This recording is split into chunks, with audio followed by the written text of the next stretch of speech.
একজন ডিউক তার স্ত্রীর একটি ছবির সামনে দাঁড়িয়ে একজন অতিথিকে বলছেন তার স্ত্রীর কথা, কিন্তু যত কথাই বলেন ততই বেরিয়ে আসে এক এক ভয়ঙ্কর সত্য। আজ আমরা আলোচনা করব রবার্ট ব্রাউনিং এর বিখ্যাত ড্রামাটিক মনোলগ বা নাটকীয় কবিতা মাই লাস্ট ডাচেস নিয়ে।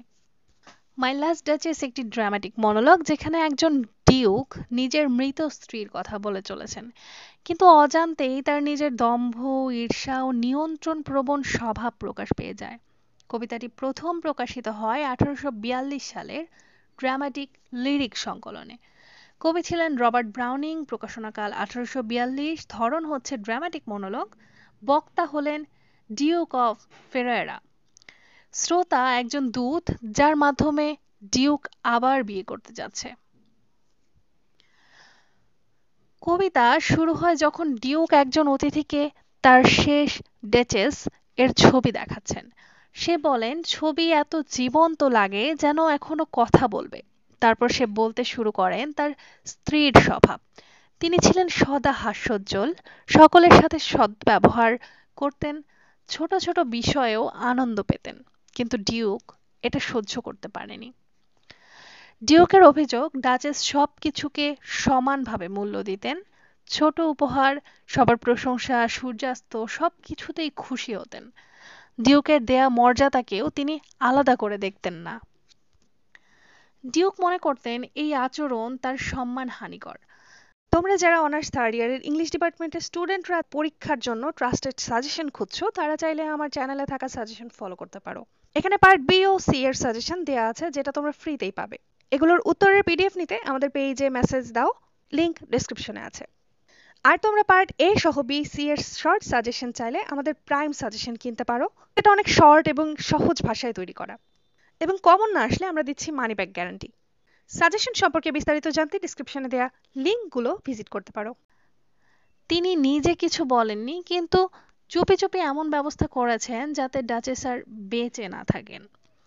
সবশেষে তিনি এই বিষয়টি এমনভাবে বললেন যেন সবটাই স্বাভাবিক ঘটনা, আর এখন আবার নতুন বিবাহের আলোচনা চলছে। এই কবিতায় ব্রাউনিং খুব নিখুঁতভাবে এক ভয়ঙ্কর সত্যকে আবৃত রেখেছেন, যেখানে একটি সভ্য ডিউক নিজেই হয়ে ওঠেন একজন দানব। কন্ট্রোল এবং পজিশন দেখতে পাই আমরা এই কবিতায়। ডিউক তার স্ত্রীর স্বাধীনতা সহ্য করতে পারেন না। সে চায় স্ত্রী যেন কেবল তার মালিকানায় থাকে, একটি শিল্পকর্মের মতো নড়াচড়া ছাড়া। মেল ইগো অ্যান্ড প্যাট্রিয়ার্কি দেখানো হয়েছে এখানে। নারীর হাসি, স্বাধীনতা, আত্মপরিচয় সবকিছু পুরুষ শাসিত সমাজে একটি হুমকি। ডিউকের অহংকার তাকে ঠেলে দেয় অপরাধের দিকে। অন্যদিকে পাওয়ার অ্যান্ড হিপোক্রেসি দেখানো হয়েছে। ডিউক বাইরের থেকে শিক্ষিত, শিল্পপ্রেমী ও মার্জিত মনে হয় ডিউককে, কিন্তু ভেতরে সে নির্মম হিংস্র। অন্যদিকে ভায়োলেন্স ইন সাইলেন্সও দেখানো হয়েছে। তিনি সরাসরি হত্যার কথা বলেন না, কিন্তু কবিতার ভাষা বুঝিয়ে দেন তিনি নিজেই ডাচেসের মৃত্যুর জন্য দায়ী। টোন এবং মুড সম্পর্কে একটু কথা বলা যাক। টোন হচ্ছে কাম, কিন্তু ভয়ঙ্কর রকমের ঠান্ডা ও নিয়ন্ত্রণ প্রবণ। অন্যদিকে মুড হচ্ছে সাসপেন্সফুল, ডার্ক, আইরনিক্যাল। ডিউক অনেক শান্তভাবে কথা বলেন, কিন্তু কথার ভেতরে থাকে দম্ভ, অহংকার আর ছদ্ম সহিষ্ণুতা। এই দ্বৈততা কবিতার সৌন্দর্য। থিম সম্পর্কে একটু আলোচনা করা যাক। পাওয়ার অ্যান্ড কন্ট্রোল, স্ত্রীকে সম্পত্তির মতো নিয়ন্ত্রণ করার মানসিকতা।